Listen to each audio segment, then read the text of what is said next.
nag-post na ako sa anti-drug campaign kasi noong presidential security ako ni FBR, ako ang ginawang task force commander ng anti-drugs.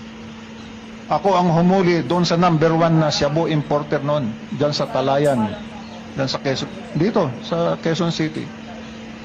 O, hindi ko nasasabihin yung pangalan kasi baka hanapin nyo siya sa akin. Basta alam ko na wala siya. Yun. O, siya ang number 1 na importer. Yate ang ginagamit ng Shabu. Panahon pa ni FBR yan. O. Ako din yung humuli kay Halusos. O, alam niyo ang offense nun? Yun naman yung nag-rape ng 12-year-old. Below 12. Statutory rape. O, di ba? Yan ang mga... Pero alam ko yung drugs, noon pa, panahon pa ni GMA, dahil ako naman ang presidential security ni PGMA, siya na mismo nag-declare na ang drug problem ay national concern and national security problem na. Kaya nararapat lamang na noong umangat na ang Pangulong Duterte, ang kanyang isang kaagad na tinira ay ang drugs. Dahil wala namang ginagawa yung nakaraang administrasyon tungkol sa drugs. Pinabayaan lang. At alam natin ang naging istorya ng drugs. Hindi ba? Laboratory sa Arayat, laboratory doon, laboratory doon, laboratory doon. Eh, siyempre, anong gagawin mo?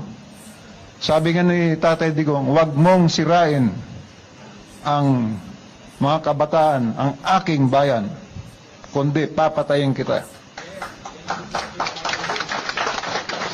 Ngayon, sinacharge nila ng crime against humanity. Ha? Hindi ba yung bang war against drugs, labanan mo yung drugs, crime ba yun?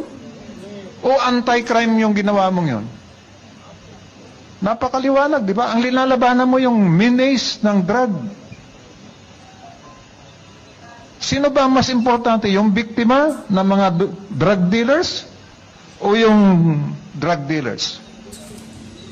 O, sinong humanity ngayon na sinasabi nilang nagkaroon si Tatay Digong ng crime against humanity? Yung mga biktima ng drug problem? O sinasabi natin, kawawa naman yung drug lord, kawawa naman yung mga drug lord na ang wall ng bahay ay mga pera na. Kilala naman namin yun dahil taga Mindanao, kilala ko yun. Kaya ako, hanggang ngayon hindi ko makuha kung paano naging crime against humanity ang paglaban sa drugs na noon pa man ay security problem na, national security problem. Dahil noon pa naman panahon ni President Ramos, dahil ako ang anti-drug task force na ginawa niya, ay nakita ko na kung anong mga pangalan ang nandoon, ang tataas. Kaya ngayon, wala na bang drugs ngayon?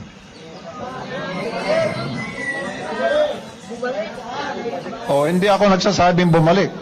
Very rampant. Oh, very rampant. Oh. Kaya nako, mukhang mali ang napuntahan nating direksyon. Anyway, hindi na ako ang magbibigay ng I will not judge that. Bahala kayo. Kasi alam ko yung mga nangyari tulad nung isang security guard sa Bulacan. Nagtrabaho, pag-uwi niya, rinape yung asawa niya, pinatay pa yung anak.